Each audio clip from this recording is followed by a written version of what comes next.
Hello दोस्तों, कैसे हैं आप लोग। एक बार फिर से स्वागत है आप सभी लोगों का, आप सभी के अपने चैनल सपोर्टिंग आप फार्मेसी में।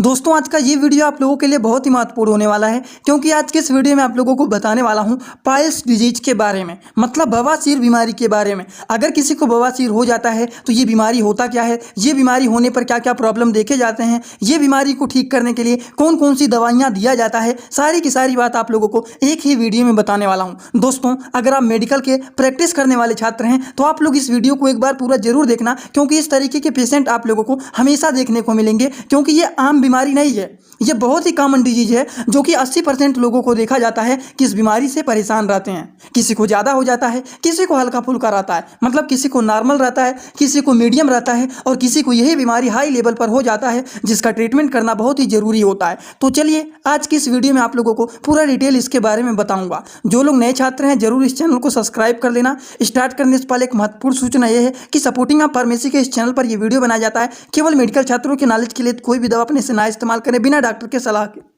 तो दोस्तों, आप लोगों को मैं बताने वाला हूं कि अगर किसी को पाइल्स डिजीज हो जाता है, मतलब अगर किसी को बवासीर की बीमारी हो जाता है, जिसको पाइल्स बोलते हैं, और आप लोगों को मैंने बताया ये कॉमन डिजीज होता है, जो कि किसी को नॉर्मल देखा जाता है, जो कि वो लोग हल्का फुल्का कहते हैं हुआ है, कोई बात नहीं, ट्रीटमेंट नहीं करते हैं। कुछ लोगों में ये मीडियम देखा जाता है, लेकिन वो भी अगर ध्यान नहीं देते हैं तब भी वो छोड़ देते हैं। लेकिन जब यही पाइल्स, यही बवासीर की बीमारी हाई लेवल पर हो जाता है, तब वो लोग ट्रीटमेंट कराने जाते हैं, जो कि काफ़ी ज़्यादा दर्दनायक ये क्या होता है, बीमारी होता है। समझ गए। चलिए बात करते हैं ये पाइल्स बीमारी क्या होता है। दोस्तों, ये एक ऐसा बीमारी होता है जिसमें देखा जाता है वेनस ऑफ रेक्टम में स्वेलन हो जाता है, मतलब वहां पर जिस रास्ते से हम लोग स्टूल को पास करते हैं वहां पर सूजन बन जाता है, गांठ जैसा बन जाता है, और उस बीमारी को हम लोग बोलते हैं कि बवासीर बीमारी हो गया है। कभी कभी यह इसको देखा जाता है इस बीमारी में कि लोगों को ब्लीडिंग हो जाता है, ब्लीडिंग होने लगता है। अगर टाइम से उसका इलाज ना किया जाए तो वहाँ पर इतना ज़्यादा स्वेलिंग हो जाएगा कि वहाँ पर ब्लीडिंग भी होने लगेगा, और इसको हम लोग बोलते हैं हीमोरॉइड्स। ये जो होता है पाइल्स, ये इंटरनल भी होता है, एक्सटर्नल भी होता है। मतलब कुछ लोगों में देखा जाता है ये बवासीर की बीमारी अंदर की तरफ होता है स्वेलिंग, और कुछ लोगों में ये बाहर की तरफ हो जाता है स्वेलिंग। तो ये दो तरह से देखे जाते हैं, एक अंदर हो जाता है सूजन, और एक जो बाहर सूजन हो जाता है उसको हम लोग बोलते हैं एक्सटर्नल पाइल्स, और जिसको अंदर की तरफ से हो गया बवासीर उसको हम लोग इंटरनल पाइल्स बोलते हैं। समझ गए आप लोग। ये बहुत ही कॉमन बात बताए हैं। अगर आप मेडिकल के छात्र हैं तो आप लोगों को जरूर इसके बारे में नॉलेज रहना चाहिए कि ये बवासीर का बीमारी होता क्या है और ये कितने प्रकार में देखे जाते हैं। ये बात आप लोगों को बहुत ही ज़्यादा जरूरी है जानना। अब यहाँ पर मेन मुद्दा आता है कि अगर किसी को ये पाइल्स डिजीज हो जाता है, मतलब बवासीर का बीमारी हो जाता है, तो हम कैसे पता चलेगा कि उनको बवासीर का बीमारी हुआ है। तो मरीज जब अपने लक्षणों को डॉक्टर को बताते हैं तब उससे डॉक्टर को अनुमान लगता है कि हाँ, इनको बवासीर की बीमारी हुआ है।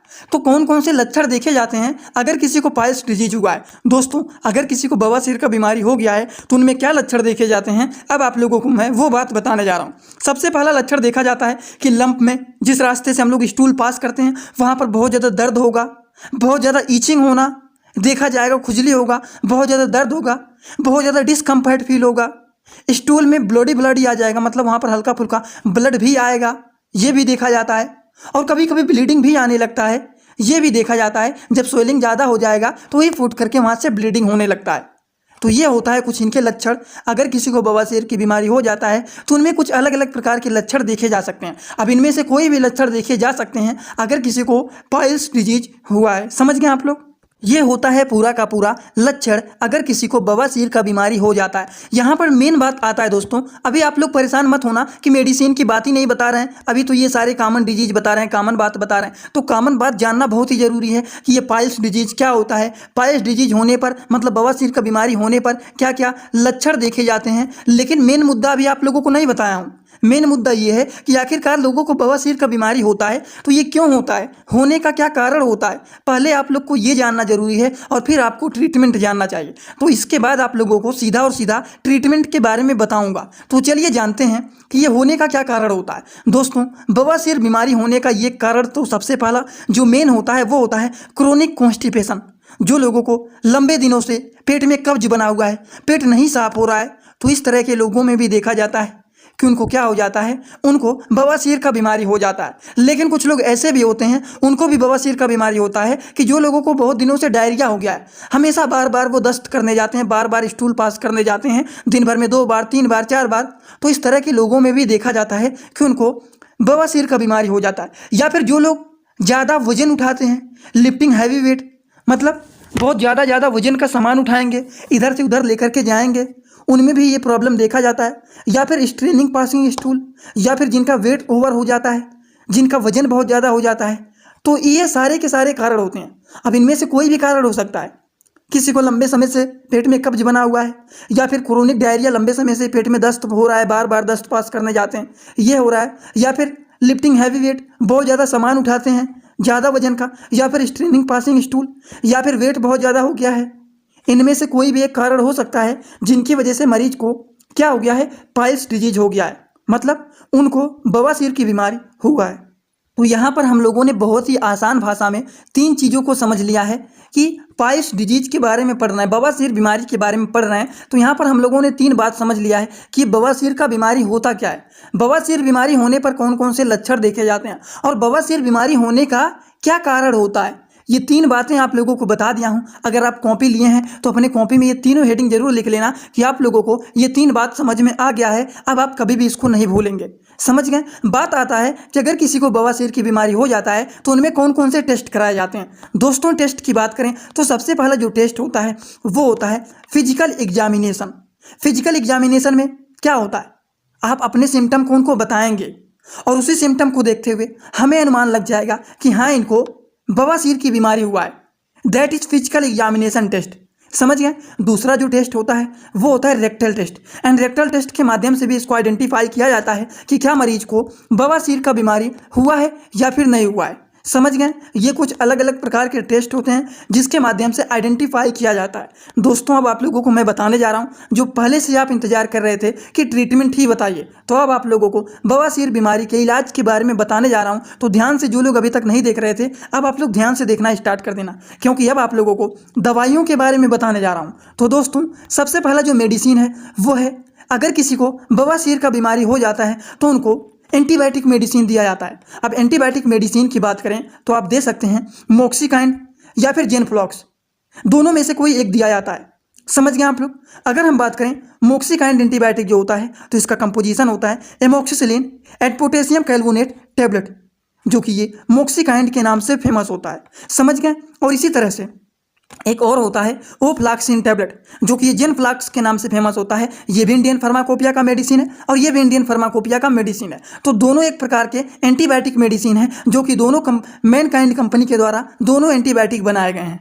समझ गए। इनका काम क्या होता है, ये बैक्टीरियल इन्फेक्शन को किल करने का काम करते हैं, जिससे पाइल्स डिजीज जो होता है ये कंट्रोल में आ जाता है। अगर हम इनके डोज के बारे में बात करें तो according to the patient condition, मरीज की हालत को देखते हुए दिन भर में इसको 2 से 3 बार दिया जाता है। समझ गए। 2 बार दे सकते हैं, सुबह शाम, या फिर अगर ज़्यादा कंडीशन खराब है 3 बार भी दिया जा सकता है। 1 बार सुबह, 1 बार दोपहर को और 1 बार शाम को। इस तरीके से 3 बार भी इसको दिया जा सकता है। तो ये हो गया दोस्तों सबसे पहला मेडिसिन, जो कि है एंटीबायोटिक मेडिसिन। अगले मेडिसिन के बारे में बात करें तो वो है दोस्तों सैप्टोविट ई टैबलेट। सैप्टोविट ई टैबलेट का काम क्या होता है कि अगर मान लीजिए, पहले तो काम जानने से पहले दवाइयों को पूरा तरह से समझिए। ये है दोस्तों सैप्टोविट ई टैबलेट, जिसके कंपोजिशन की बात करें तो इसका कंपोजिशन है इटास्माइलेट टैबलेट, जो कि 500 mg का ये टैबलेट है। डॉक्टर रेड्डी कंपनी के द्वारा ये बनाया गया है। 500 mg का ये टैबलेट है। अब देखिए, इस दवा में कोई ऐसा चीज़ नहीं रह गया है जो कि कुछ ऐसा चीज़ लिखा गया है जो हम नहीं समझ पा रहे हैं। सारी बात आपको बता दिया हूँ, लेकिन मेन मुद्दा यहाँ पर आता है कि ये दवा का क्या काम है, बवासीर में इस दवा का क्या काम है, क्यों इस दवा को दिया जाता है। तो दोस्तों, स्टेप्टोविट ई टैबलेट का काम होता है कि अगर मरीज को ब्लीडिंग हो रहा है, मतलब आप लोगों को बताया हूं ना कि लक्षण में क्या देखे जाते हैं, अगर किसी को बवासीर का बीमारी हो जाता है तो सडनली उसको कभी कभी देखा जाता है कि ब्लीडिंग होने लगता है। तो उस ब्लीडिंग को रोकने के लिए, उस ब्लीडिंग के ट्रीटमेंट के लिए ये दिया जाता है स्टेप्टोविट ई टैबलेट, जो कि ब्लीडिंग को कंट्रोल करने के लिए काफ़ी ज़्यादा यूजफुल एंड पॉपुलर मेडिसिन होता है। दोस्तों, अगर हम बात करें स्टेप्टोविट ई टैबलेट के डोज के बारे में तो according to the patient condition इसको दिन भर में 2 से 3 बार दिया जा सकता है, वो भी खाना खाने के बाद इसको दिया जाता है। समझ गए आप लोग। दवाइयों के डोज को 60 वर्ड में लिखा जाता है, जैसे कि ओडी, बीडी, टीडीएस, क्यूआईडी। तो ओडी का मतलब 1 बार लेना है, बीडी का मतलब 2 बार लेना है, टीडीएस का मतलब होता है 3 बार लेना है, और क्यूआईडी का मतलब होता है 4 बार लेना है। तो वही चीज़ यहाँ पर लिखा गया है, बीडी या फिर टीडीएस ले सकते हैं, मतलब दिन भर में 2 से 3 बार आप इस दवाइयों को ले सकते हैं, वो भी आफ्टर मील, खाना खाने के बाद इसको लिया जाता है। समझ गए आप लोग। तो ये भी बातें हो गई कि अगर मरीज को बवासीर का बीमारी हुआ है, उसको ब्लीडिंग हो रहा है, तो उस केसेस में कौन सी दवाइयाँ दिया जाता है, ये भी बातें कंप्लीट हो गया। दोस्तों अगर मान लीजिए मरीज को एलर्जी हो जाता है तो एलर्जी को रोकने के लिए एंटी एलर्जिक मेडिसिन दिया जाता है। और एंटी एलर्जिक मेडिसिन की बात करें तो दिया जाता है लियोसिट्रीजिन टैबलेट, जो कि यहाँ पर आप देख सकते हैं ये मेडिसिन है लियोसिट्रीजिन टैबलेट, जो कि इंडियन फार्माकोपिया का मेडिसिन है, 10 mg का ये मेडिसिन है। समझ गए आप लोग। इसका काम क्या होता है, ये अगर मान लीजिए मैंने आप लोगों को बताया है सिम्टम में, देखिए मरीज को कभी भी दवाइयों को दिया जाता है तो मरीज के सिम्टम के बेसिस पर दिया जाता है। जैसे कि सबसे पहले आप लोगों को सिम्टम के पास आइए, तब आपको थोड़ा सा समझ में आएगा कि मैं किस बेसिस पर आप लोगों को यहाँ पर ये दवाइयों को बता रहा हूँ।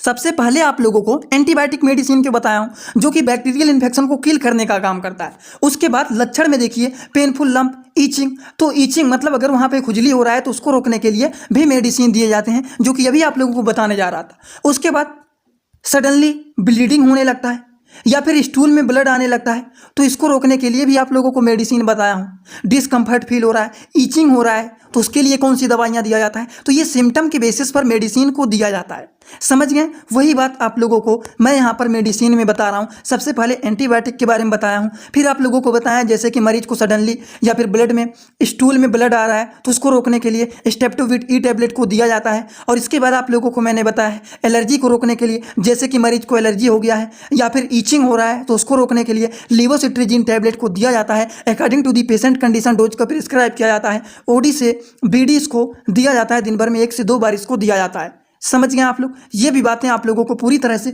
समझ में आ गया होगा। उसके बाद आप लोगों को बताने जा रहे हैं कि अगर मान लीजिए मरीज को बहुत लंबे समय से पेट में कब्ज बन गया है और कब्ज की वजह से मरीज को बवासीर का बीमारी हो गया है, तो उसको ठीक करने के लिए सबसे पहले कब्ज की बीमारी को ठीक करना पड़ेगा। और जब कब्ज की बीमारी ठीक हो जाएगा, पेट अच्छे से साफ होने लगेगा, तो बवासीर का बीमारी भी एकदम अच्छे से ठीक हो जाएगा। तो इसके लिए दोस्तों दिया जाता है क्रीमालेक्स टैबलेट, जिसका कंपोजिशन होता है सोडियम पिकोसल्फेट टैबलेट, जो कि काफ़ी ज़्यादा यूजफुल एंड पॉपुलर मेडिसिन होता है कॉन्स्टिपेशन के ट्रीटमेंट के लिए, कब्ज के इलाज के लिए। इस दवा का काम क्या होता है, जो स्टूल एकदम सूखा सूखा ड्राई हो जाता है, हार्ड हो जाता है, इसको ये सॉफ्ट करने के लिए, नर्म करने के लिए यूजफुल होता है। और जब ये स्टूल एकदम सॉफ्ट हो जाएगा, नर्म हो जाएगा, तो ये आसानी से बाहर निकल जाएगा, तो कब्ज की बीमारी भी ठीक हो जाएगा। अगर हम बात करें इनका डोज क्या होता है, तो डोज की बात करें दोस्तों तो दिन भर में इसको एक बार एक टैबलेट लिया जाता है, वो भी रात में खाना खाने के बाद सोने से पहले इसको लिया जाता है, जिससे रात भर ये दवा अपना असर दिखाए, स्टूल को धीरे धीरे करके सॉफ्ट बनाए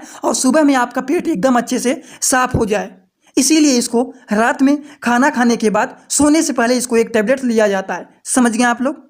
तो ये भी बातें हो गई कि अगर कब्ज बन गया है पेट में, इसकी वजह से मरीज को बवासीर का बीमारी हुआ है, तो उसको ठीक करने के लिए ये मेडिसिन यूजफुल होते हैं। चलिए बात करते हैं अगले मेडिसिन के बारे में। दोस्तों बवासीर बीमारी को लिए कुछ क्रीम भी आते हैं, जैसे कि वहाँ पर बहुत ज़्यादा सूजन बन जाता है, बहुत ज़्यादा दर्द होता है, स्टूल को पास करने में भी दर्द होता है बहुत ज़्यादा, तो इसके लिए क्रीम लगाया जाता है।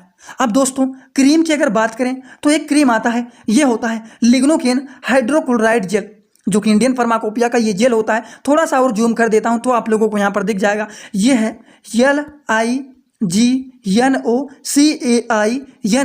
लिग्नोकेन हाइड्रोक्लोराइड जेल, जो कि इंडियन फार्माकोपिया का ये जेल है। बात करें कुछ और भी होते हैं क्रीम, जैसे कि ये है calcium dobesilate lignocaine hydrochloride zinc cream, जो कि गो स्मूथ के नाम से फेमस होता है। तो ये 2 क्रीम होते हैं, दोनों में से कोई एक क्रीम लगाया जाता है। इनका काम क्या होता है, इसको लगाया जाता है जब आप स्टूल को पास करने जाते हैं, तो स्टूल पास करने से पहले 5 मिनट पहले आपको इसको लगा लेना चाहिए रेक्टम वाले पार्ट में, जहाँ पर सूजन बना हुआ रहता है, जहाँ पर गांठ जैसा बना हुआ रहता है, उस जगह पर इसको स्टूल को पास करने से पहले 5 मिनट पहले इसको लगा दिया जाता है, जिससे जब आप स्टूल पास करने जाएंगे तो बहुत ज़्यादा वहाँ पर दर्द ना हो, ना वहाँ से ब्लीडिंग होना लगे। इन चीज़ों को रोकने के लिए ये क्रीम का इस्तेमाल किया जाता है। इतना बात आप लोगों को समझ में आया कि नहीं? सभी लोगों को इतना आसान भाषा में बता रहा हूँ तो आपको समझ में तो आ ही गया होगा। चलिए बात करते हैं कुछ अदर मेडिसिन के बारे में। अदर मेडिसिन की बात करें, जैसे कि आप लोगों को मैं सिंपली बता दूं तो यहाँ पर मैं आप लोगों को बताने जा रहा हूँ कुछ एंटीबायोटिक जैसे मेडिसिन के बारे में, जिनके कोई भी साइड इफेक्ट नहीं होते हैं। तो बात करें अगर इस तरह के मेडिसिन का, तो सबसे पहला हो गया अर्सकल्प, दूसरा होता है पाइलेक्स, जो कि हिमालय कंपनी के द्वारा बनाया गया है। दोनों में से कोई एक इस्तेमाल किया जाता है। उसी तरीके से एक पाइलेक्स का क्रीम भी आता है, ये जो हिमालय कंपनी का पाइलेक्स का टैबलेट होता है, इसका क्रीम भी आता है, ऑइंटमेंट भी आता है, जो कि उस एरिया में लगाया जाता है जहाँ पर सूजन हुआ रहता है। समझ गए, ये भी कुछ बातें होती हैं। लेकिन अगर इतना चीज़ों का इस्तेमाल करने के बावजूद भी ये बवासीर का बीमारी नहीं ठीक हुआ, तब क्या कराया जाता है? तब इसके लिए दोस्तों सर्जरी मेथड होता है, जिसको लास्ट मेथड कहते हैं कि अगर इन दवाइयों को कराने के बाद नहीं ठीक होता है तब सर्जरी मेथड होता है। जैसे कि बैंडिंग हो गया, स्क्लेरोथेरेपी हो गया, उसके बाद इंफ्राकोगुलेशंस हो गए, उसके बाद हेमोरेडिकोलॉजी हो गया, या फिर आप कह सकते हैं ये भी हो सकता है हेमोरेबॉइड स्टेमलिंग। तो ये कुछ अलग अलग प्रकार के सर्जिकल मेथड होते हैं जो कि लास्ट मेथड होते हैं, इसको भी कराया जाता है। लेकिन सबसे पहले मेडिसिन का ट्रीटमेंट चलाया जाता है और 80% लोग इन्हीं मेडिसिन के द्वारा ठीक हो जाते हैं। लेकिन जो लोग नहीं ठीक होते हैं, जो कि एकदम जब हाई हो जाता है तब वो दवा कराने आते हैं, तब उनको दवा असर नहीं करता है, तब उनको लास्ट मेथड का अप्लाई करना पड़ता है। समझ गए आप लोग? इसीलिए अगर लक्षण दिखता है ये बीमारी का, तुरंत इसका इलाज करा लेना चाहिए। दोस्तों पहली बात तो ये, आज का वीडियो कैसा लगा, आप लोगों को समझ में आया कि नहीं? कमेंट बॉक्स में आइए आप सब लोग और अपना फीडबैक प्लीज़ जरूर दीजिए। मेरा एक ही रिक्वेस्ट, आप लोग कमेंट करके जब बताते हैं तो इससे हमें थोड़ा सा मोटिवेशन मिलता है, ऊर्जा मिलता है, जिससे अगले वीडियो में और भी एनर्जी के साथ आपको बताने की कोशिश करता हूँ बीमारियों के बारे में। तो आप लोग जरूर कमेंट बॉक्स में अपना फीडबैक दें। एक बात और, अगर आप लोग हमसे इंस्टाग्राम में जुड़ना चाहते हैं तो जुड़ सकते हैं। सीधा सीधा जाइए इंस्टाग्राम में, सर्च करेंगे सपोर्टिंग आप फार्मेसी, SOP सर्च करेंगे तो नहीं मिलेगा, जो चैनल का पूरा नाम है सपोर्टिंग आप फार्मेसी, वो सर्च करेंगे तुरंत आपको मिल जाएगा। आप हमें वहाँ पर फॉलो करके हमसे जुड़ सकते हैं। तो चलिए दोस्तों, आज का वीडियो यहीं पर होता है complete. Thanks for watching my video. Like comment share and subscribe this channel.